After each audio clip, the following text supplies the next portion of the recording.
Hello students, आज की class में हम चुंबकीय द्विध्रुव के कारण अक्षीय स्थिति में चुंबकीय क्षेत्र की तीव्रता का व्यंजक प्राप्त करेंगे। इसके लिए यह चित्र बना हुआ है, साथ साथ अक्षीय स्थिति का परिभाषा भी लिखा हुआ है। इसको आप अपने कॉपी में नोट कर लें। सबसे पहले हम जानते हैं अक्षीय स्थिति वह बिंदु जिस पर चुंबकीय क्षेत्र की तीव्रता का मान ज्ञात करनी है, वह चुंबक के बढ़ाए गए अक्ष पर स्थित होता है, तब उसे हम अक्षीय स्थिति में कहते हैं। आप देख सकते हैं यहां पर एक दंड चुंबक है NS एक दंड चुंबक है जिसकी प्रभावी लंबाई 2L है, अर्थात N से S तक की दूरी 2L है। इस चुंबक के मध्य बिंदु O से स्मॉल d दूरी पर अक्षीय स्थिति में एक बिंदु P है, जहां पर हमें चुंबकीय क्षेत्र की तीव्रता का मान ज्ञात करनी है। यहां पर उत्तरी ध्रुव N के कारण बिंदु P पर चुंबकीय क्षेत्र है B1 और दक्षिण ध्रुव S के कारण चुंबकीय क्षेत्र है B2। आप देख रहे हैं दोनों एक ही रेखा पर लेकिन विपरीत दिशा में कार्य कर रहे हैं। B1 की दिशा उस तरफ है, B2 की दिशा इस तरफ है। साथ ही चित्र में आप देख सकते हैं, चित्र में ON बराबर SO, इसके बराबर हमारे पास जो है स्मॉल l है और O से लेकर P तक की दूरी OP के बराबर स्मॉल d है। तो अगर हम इसको इस चित्र को लिखना चाहेंगे तो यह वह NS एक दंड चुंबक है जिसकी प्रभावी लंबाई 2L और इसका ध्रुव प्राबल्य स्मॉल m है। इस चुंबक के मध्य बिंदु O से स्मॉल d दूरी पर एक बिंदु P है, जहां पर हमें चुंबकीय क्षेत्र की तीव्रता का मान ज्ञात करनी है। तब नीचे से लिखेंगे उत्तरी ध्रुव कैपिटल N के कारण बिंदु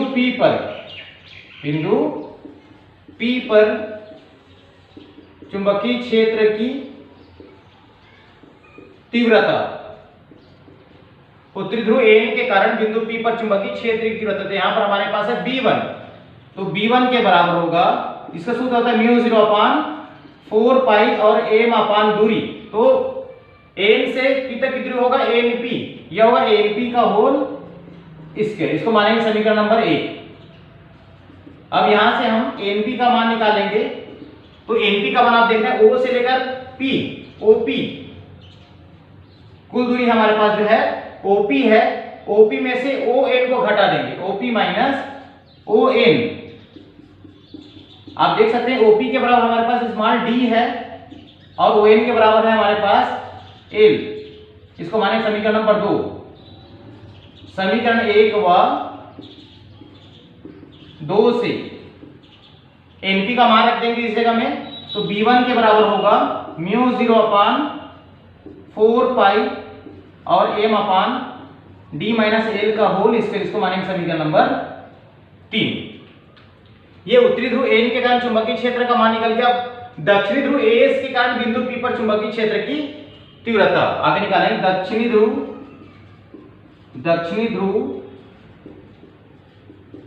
AS के कारण बिंदु P पर चुंबकीय क्षेत्र की तीव्रता, तो इसके आगे होगा दक्षिण ध्रुव के लिए। आप देख रहे हैं दक्षिणी ध्रुव के लिए, तो दक्षिण ध्रुव के लिए चुंबकीय क्षेत्र का मान यहां पे B2 है, तो B2 के बराबर होगा μ0/4 पाई और m अपान SP का स्क्वायर। S से लेकर P तक की दूरी SP का स्क्वायर, इसको मानेंगे समीकरण नंबर 4। यहां से हम SP का मान निकालेंगे, लेकिन SP फिर से कुल दूरी है OP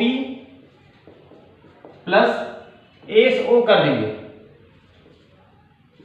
फिर से ओपी के बराबर हमारे पास है डी और एसओ के बराबर है एल। इसको मानेंगे समीकरण नंबर 5। समीकरण 4 व 5 से तो ये होगा B2 के बराबर म्यू 0 अपान 4 पाई और स्मॉल m अपान डी प्लस एल का होल स्क्वायर। इसको मानेंगे समीकरण नंबर 6। आप देख रहे हैं उत्तरी ध्रुव एन के कारण चुंबकीय क्षेत्र B1 और दक्षिण ध्रुव एस के कारण चुंबकीय क्षेत्र B2 दोनों एक ही रेखा पर लेकिन विपरीत दिशा में क्रियाशील है। इसलिए बिंदु P पर परिणामी चुंबकीय क्षेत्र की तीव्रता यहां B1 व B2 एक ही रेखा पर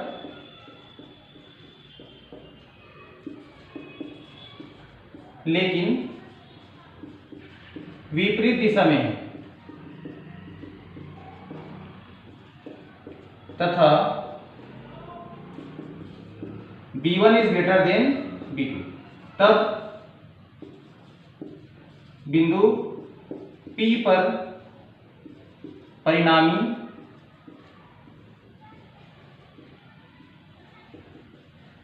चुंबकीय क्षेत्र की तीव्रता यह होगा B के बराबर B1 minus B2, B1 minus B2। इसको मान लेंगे हम लोग 7 मान लेंगे इसको।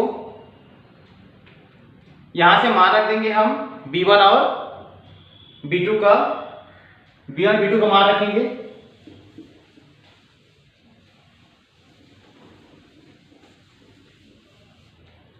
तो B के बराबर होगा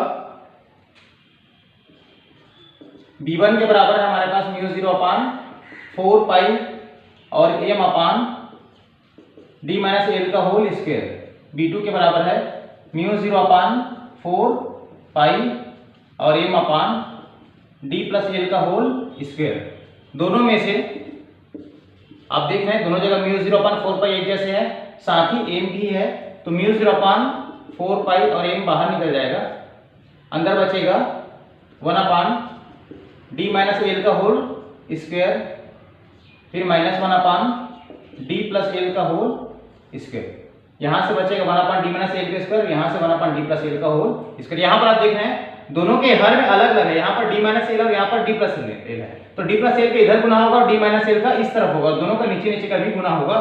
तो बी के बराबर होगा mu 0 upon 4 pi into M, ये होगा डी प्लस एल का whole square minus D minus L का होल स्क्वायर, नीचे में होगा डी माइनस एल का whole square into D plus L का होल स्क्वायर। यहां से सूत्र लगा देंगे, यहां पर 3 सूत्र काम करेगा। इस जगह में डी ए प्लस बी का स्क्वायर, यहां पर ए माइनस बी का स्क्वायर, नीचे में ए माइनस बी और ए प्लस बी।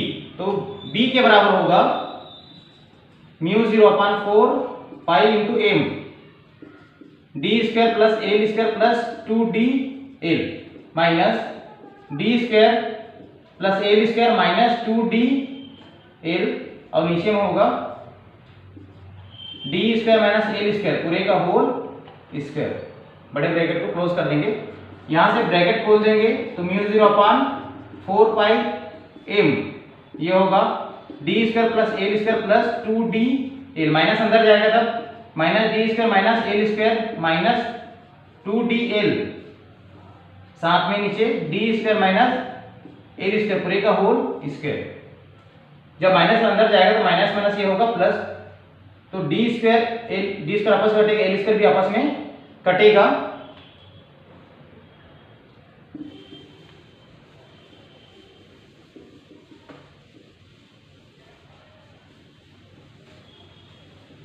इसके आगे होगा b के बराबर mu 0 upon 4 pi into M. आप देख रहे हैं यहाँ पे 2dl और 2dl जुड़कर हो जाएगा 4dl और नीचे में D square minus L square पूरे का होल स्क्वायर। इसके समीकरण मान लेंगे, समीकरण नंबर 1 होगा 8। अब हमारे पास चुंबकीय द्विध्रुव आघूर्ण, इसके बराबर होता है m into 2l। Capital M के बराबर होगा small m into 2l। Small m ध्रुव प्राबल्य 2l उस चुंबक की प्रभावी लंबाई है। इसको मानेंगे समीकरण नंबर 9। समीकरण 8 व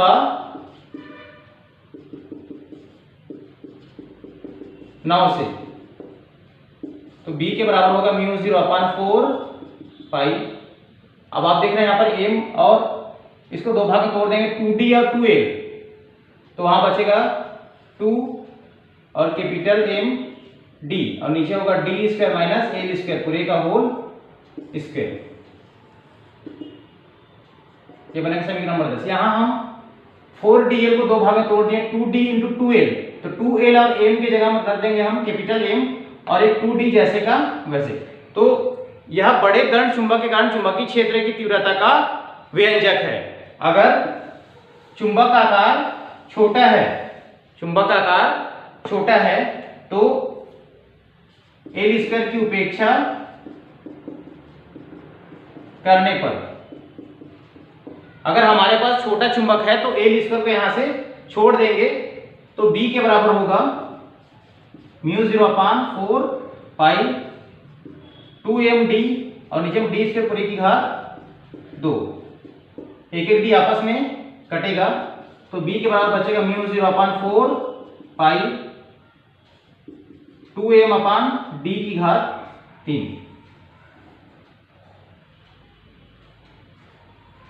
नीचे जो व्यंजक है समीकरण 11, यह छोटे दंड चुंबक के कारण चुंबकीय क्षेत्र की तीव्रता का व्यंजक है। इस प्रकार से हम चुंबकीय द्विध्रुवीकरण चुंबकीय क्षेत्र की तीव्रता का मान ज्ञात कर सकते हैं।